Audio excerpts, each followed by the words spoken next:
on cheapskatecook.com, and today we are talking about making homemade whole grain bread that does not crumble when you make it into a sandwich. If you have ever tried making whole grain bread and then making it into a sandwich, you know what a big deal this is. So after years of crumbly sandwiches, I finally found the recipe, the method that makes them not crumbly, and it uses all normal ingredients. It's all really inexpensive. There's just one extra step that makes all the difference. And the handy thing is that if you are gluten sensitive, not allergic, but sensitive, then there's a good chance this recipe will also be good for you. So I'm going to show you what I did the other night for the first step, and then you are going to watch me do the second step, which is the bulk of the work for making the bread all today, all right? Step one is really easy. You just combine the flour and the water and the apple cider vinegar or whatever kind of vinegar you have on hand and let it sit overnight. And that will start the process. That will help make it less crumbly when you make sandwiches and probably make it more friendly if you have gluten sensitivity. So here is the bread that I did the other night, the dough, and you can see that it's pretty strong, pretty stiff, but we are going to add some extra ingredients to that, and it will end up being an awesome dough that's going to make great sandwich bread. Recipes like this are the main reason why I got these bowls. Not only are they great for like serving salads or bringing stuff to friends' houses, but if you're going to soak something overnight rather than using plastic wrap, we just put the lid on this and we're done. It's easy and I don't have to buy plastic wrap.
For a minute about bread dough, because quite often we will think that the bread is kneaded correctly and that it's good, and it's actually not, and it's not going to rise correctly. So the main thing that you want to find when you are done kneading your bread, or you think you're done kneading your bread, is that the bread's going to be smooth and elastic. So that means you can press your finger into it and it kind of springs back really quickly. You also don't want to have bread that is ripping every time you knead it, because if it's doing that, then that means the gluten strands are breaking and you're going to end up with more crumbly bread or just bread that's not going to work very well.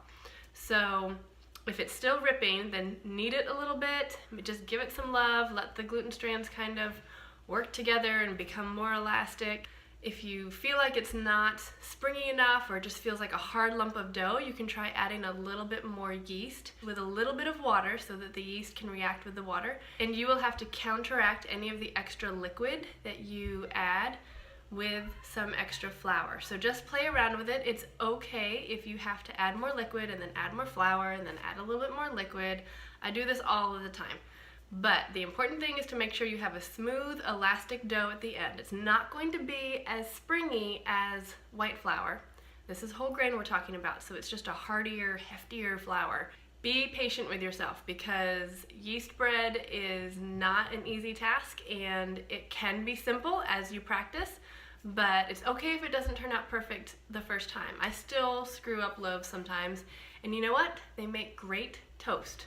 Toast is amazing, so don't be afraid to screw up your bread because you can always find a way to salvage it.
Done kneading the bread and it is ready to rise in a warm place, we got to find a warm place for it to rise.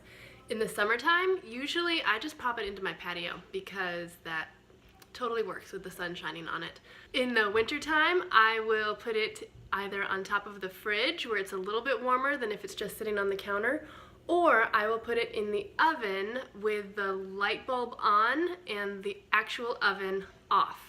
Keep the oven light on so that the oven stays nice and warm, and you're going to let it rise for 1 hour, maybe 45 minutes if you're lucky.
that's how we make homemade, whole grain, not crumbly sandwich bread.